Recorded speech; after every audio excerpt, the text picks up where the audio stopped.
principle. This is a very important law in the field of optics. It was first proposed by the French mathematician Pierre de Fermat in the year 1662.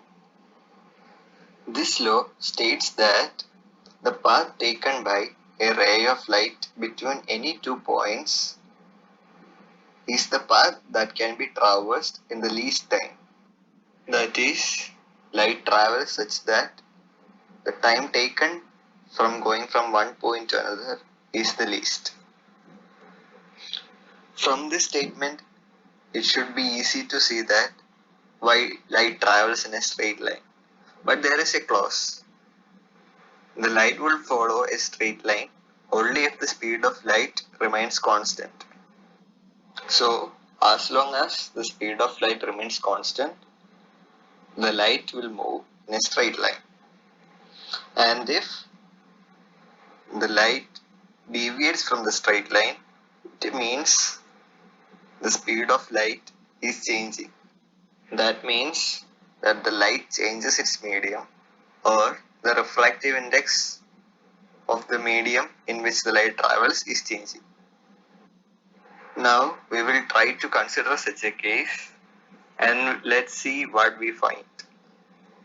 Now we will consider a ray of light which is moving from a medium of refractive index n1 to a medium of refractive index n2.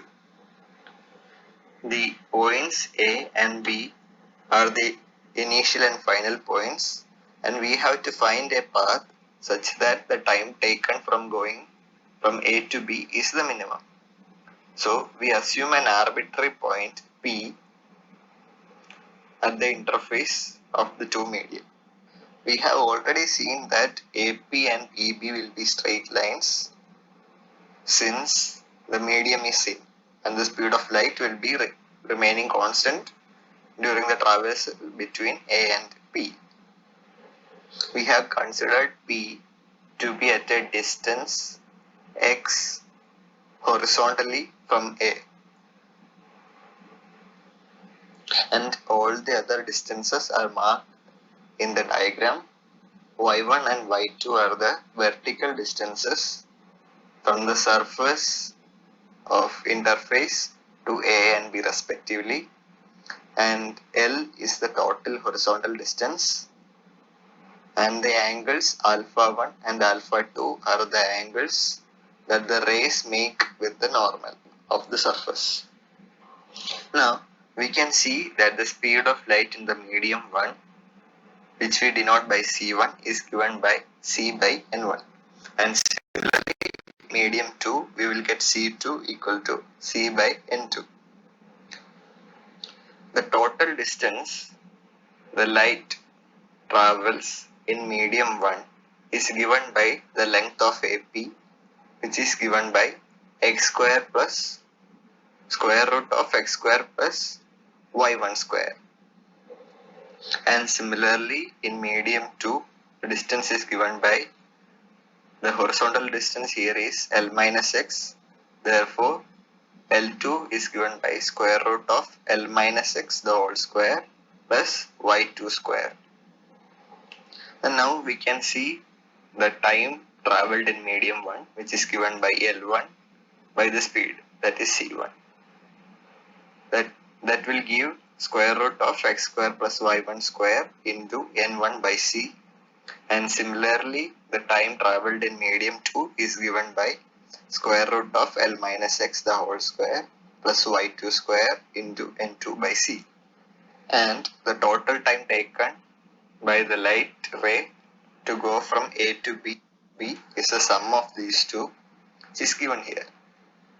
Now from Fermat's principle we see that the time taken should be minimum. So applying the principles of calculus, we get that the derivative of time with respect to x, that is the distance of the point P, should be 0, i.e. dt by dx equal to 0. So when we differentiate the total time given by t1 plus t2 by x, we will get the following equation. Derivative of square root will give us 1 by 2 into square root, and the derivative of x square will give 2x.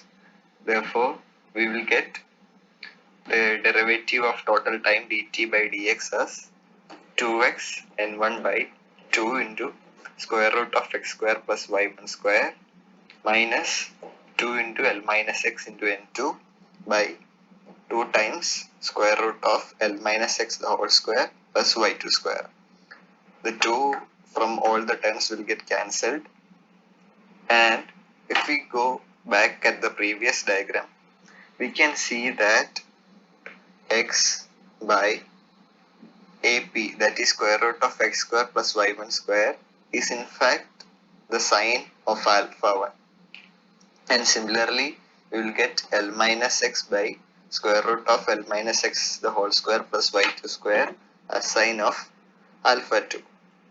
And if we substitute that back into the equation, we will get that n1 sine alpha 1 equal to n2 sine alpha 2, which is the Snell's law we have studied for a fraction.